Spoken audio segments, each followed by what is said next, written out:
The most watched woman in the world, and no one saw her.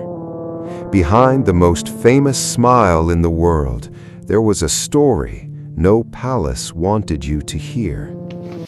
Diana Frances Spencer was born on July 1, 1961, in Norfolk, England. Her family was wealthy and titled, but when she was just 6 years old, her parents' marriage broke apart, and a cold silence moved into the house where she lived. Diana was sent to boarding school.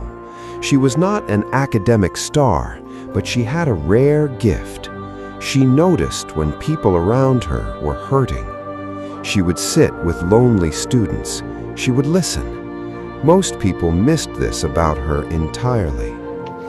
Before the palace, Diana worked as a nursery teacher assistant in London. She was 19. She loved it. She was genuinely good with children, patient and warm. This small, quiet life would be the last ordinary time she ever knew.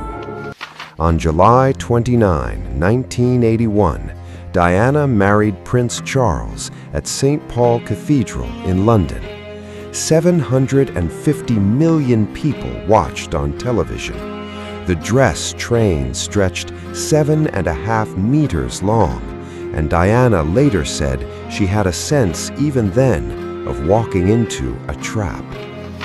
Inside the palace, Diana was desperately lonely. She was not prepared for the coldness of royal life.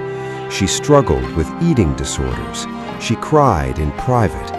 She asked for help and was told to carry on. No one in that world knew how to help her. In 1987, Diana walked into an AIDS ward and shook a patient's hand without gloves. The world was terrified of AIDS then. Many people believed a handshake could spread it. That one gesture, in front of cameras, changed public understanding more than years of medical statements. In 1997, Diana walked through a live minefield in Angola. She wore protective equipment but took every real step. The cameras were there, but the mines were real too. She wanted the world to see what landmines did to ordinary people in forgotten countries. They finally looked. In November 1995, Diana gave an interview to the BBC that stunned the world. She spoke about her marriage, her loneliness, her struggles with mental health. She said she wanted to be a queen of people's hearts. No royal had ever spoken this way before. Diana visited hospitals, homeless shelters, and communities across the world, not as an official duty, but as a genuine presence.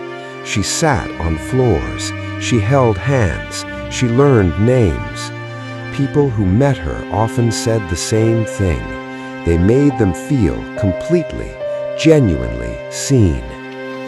Diana privately contacted people in crisis, patients, strangers, people who wrote letters she was never meant to see. She called them back herself. She sat on her palace floor at night and talked with people who had nothing because she understood what it felt like to have everything and still feel nothing. On August 31, 1997, Diana died in a car crash in Paris. She was 36 years old. Her sons, William and Harry, 15 and 12, walked behind her coffin through London streets. 1 million people lined the route. The whole world wept with them. In the days after Diana's death, the public response was unlike anything Britain had ever seen. Millions of flowers were left at palace gates. Handwritten notes arrived by the thousands. People wept openly in streets. They were grieving not just a princess, but something she had made them feel. Diana's legacy is not frozen in time. It moved forward. AIDS stigma collapsed faster after her gesture. Landmine treaties were signed. mental health became something people could speak about, and every nurse, every carer, every person who chooses to truly stay with someone in pain carries a piece of her forward. Diana Spencer lived 36 years. She was told over and over to be less. She became more. She didn't change the world from a throne. She changed it on her knees, on hospital floors, in mined fields, at the bedsides of people the world had looked away from.